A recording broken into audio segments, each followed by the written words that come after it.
Nicholas had always been a man of ingrained habits and beliefs. Since he was a child, he believed in signs, omens, and the influence of destiny in his life. This superstition followed him into adulthood, shaping his decisions and the way he saw the world around him. Tall, with brown hair and green eyes, Nicholas had a captivating smile that contrasted with his cautious personality. He worked as an architect in a renowned office in the city, where his attention to detail and meticulous planning were highly valued. However, this same characteristic often prevented him from fully enjoying life's moments, always worried about potential twists of fate. His ex-girlfriend, Layla, was the opposite. Spontaneous and carefree, she lived every moment intensely. With long black hair and deep brown eyes, Layla had a free spirit that initially captivated Nicholas. During the year they were together, she tried to show him that not everything needed to have a hidden meaning, that sometimes things just happened. But there was one particular element that Nicholas couldn't ignore: a floral dress that Layla loved to wear. It was a simple dress, with thin straps, featuring a pattern of small blue flowers on a white background. For anyone else, it would just be a pretty and delicate piece of clothing. For Nicholas, however, that dress became a symbol of bad luck. The first time he noticed something strange was on a sunny spring day. Layla arrived for a date wearing the dress, radiant as always. They decided to take a walk through the city park, enjoying the good weather. Nicholas parked his new car, of which he was very proud, on a quiet street. When they returned a few hours later, they found only shards of glass on the ground. The window had likely been broken, and the car had been stolen. Nicholas tried not to associate the incident with the dress, but the seed of superstition had already been planted. A few weeks later, at a lakeside picnic, Layla showed up again in the floral dress.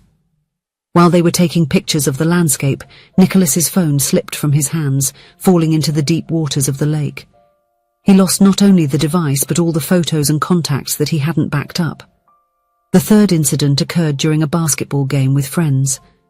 Nicholas was standing out in the match when Layla arrived to watch, wearing the same dress.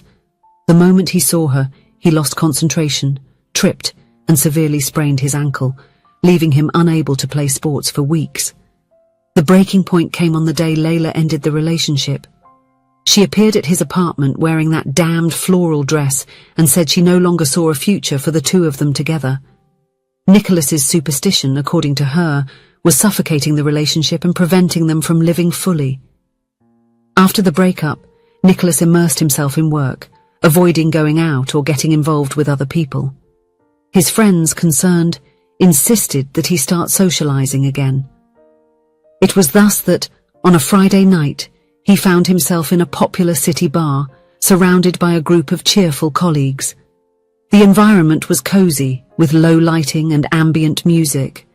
The exposed brick walls gave the place a rustic feel, while the dark wooden tables created an intimate atmosphere. The marble counter, where skilled bartenders prepared elaborate drinks, was the center of attention. Despite the pleasant setting, Nicholas felt out of place. The conversations around him seemed distant, as if he were listening through a bubble. They talked about work, relationships, weekend plans, subjects that, at that moment, did not pique his interest. He constantly looked at the clock, thinking of an excuse to leave early. Determined to leave, Nicholas began to say goodbye to his friends. It was at that exact moment that the bar door opened, and a woman entered who immediately caught his attention. Tall, with blonde hair cascading in soft waves over her shoulders, she had a radiant smile that lit up the entire room. Nicholas felt his heart race, something that hadn't happened for months. But then his gaze lowered and he noticed what she was wearing. A flowery dress, identical to that of his ex-girlfriend Layla. The same blue flowers, the same cut, the same sense of déjà vu that made his stomach churn. Superstition fought against the attraction he felt, creating an internal conflict that left him paralyzed. "Hey, Nick, come meet my cousin," called Tom, one of his friends. The woman approached the group, and Nicholas noticed that her eyes were a deep blue, like the ocean on a summer day. "Nicholas, this is Audrey. "Audrey, this is Nicholas, the architect of the group," Tom introduced. Audrey reached out her hand, her smile even more radiant up close. "It's a pleasure to meet you, Nicholas. Tom speaks a lot about his friends." Her voice was melodious, with a slight accent that Nicholas couldn't identify. He hesitated for a moment, looking at the dress, before shaking her hand. The touch was electric, sending shivers down his arm. "The pleasure is mine," he replied, surprised by his own husky voice. The conversation flowed naturally between them. Audrey was a literature professor at a local university, passionate about poetry and theatre. Her excitement when talking about the book she loved was contagious, and Nicholas found himself completely absorbed in every word. As they talked, the noise of the bar seemed to fade into the background. Nicholas almost forgot about the dress, focused on Audrey's lively gestures and the way her eyes sparkled when she laughed at his jokes. For the first time in months, he felt truly present in the moment. Suddenly, the music stopped, and one of the bartenders climbed onto a small makeshift stage. "Attention, everyone! It's time for our monthly raffle. The winner will receive a dinner for two at the new restaurant in town." Nicholas barely registered the announcement, still engrossed in the conversation with Audrey. It was only when he heard his name called that he realized what was happening. "And the winner is Nicholas Parker. Where are you, Nicholas?" Dazed, he raised his hand. Audrey hugged him impulsively, celebrating her luck. The contact with the fabric of the dress made him shiver, but not out of fear. It was a different sensation, as if something was changing within him. In the days that followed, Nicholas couldn't get Audrey out of his mind. They exchanged numbers and began talking daily. Each message, each call, made his heart race. When they arranged a second meeting, Nicholas felt a mix of anxiety and anticipation.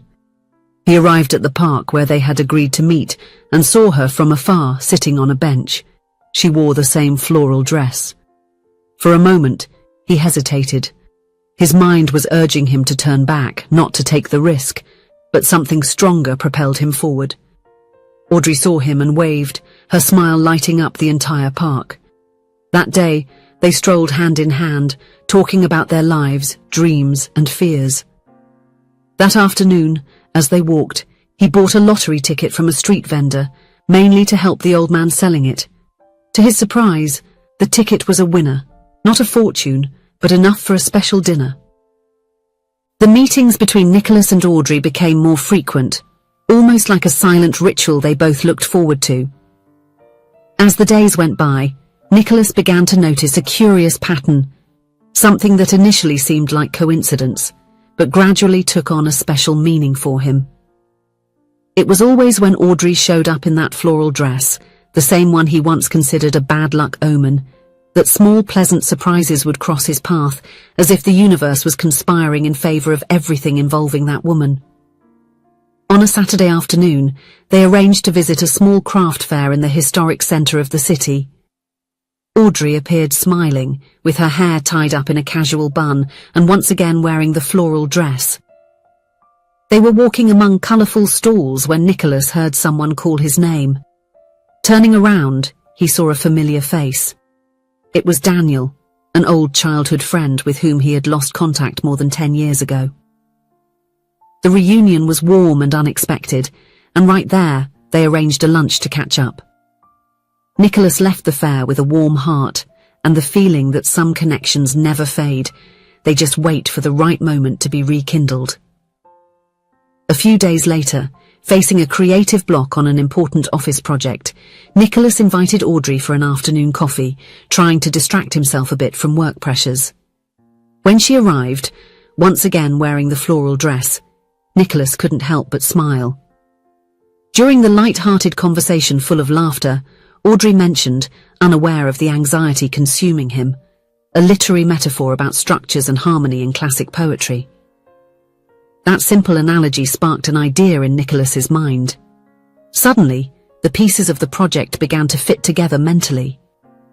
He left that cafe with the draft practically ready in his head, surprising even his colleagues the next day with the clarity and originality of the proposal. Gradually, Nicholas began to rethink his old beliefs. Perhaps the dress had never actually been a sign of bad luck. Perhaps the bad events of the past were just coincidences he insisted on connecting to a simple piece of fabric. Now, every time he saw Audrey wearing that floral dress, he saw not a premonition, but merely the beauty of a common moment. And perhaps that was what he always lacked, seeing life with more lightness, without seeking hidden meanings in everything. After all, it wasn't the dress that brought good moments, it was Audrey, with her luminous presence and way of making everything feel lighter. Weeks turned into months, and the relationship between Nicholas and Audrey blossomed. She taught him to see beauty in small things, to embrace the unpredictable. With her, he learned to laugh at his own fears and to trust more in the natural flow of life. A year after their first meeting, Nicholas planned a special surprise. He took Audrey for a picnic in the same park where they had their second date. The sky was a bright blue, dotted with fluffy clouds that resembled cotton candy. Audrey arrived wearing the floral dress, and Nicholas's heart filled with joy upon seeing her. They sat on a checkered blanket, sharing sandwiches, fruit and laughter. Nicholas was nervous, but in a good way, anticipating what he was about to do.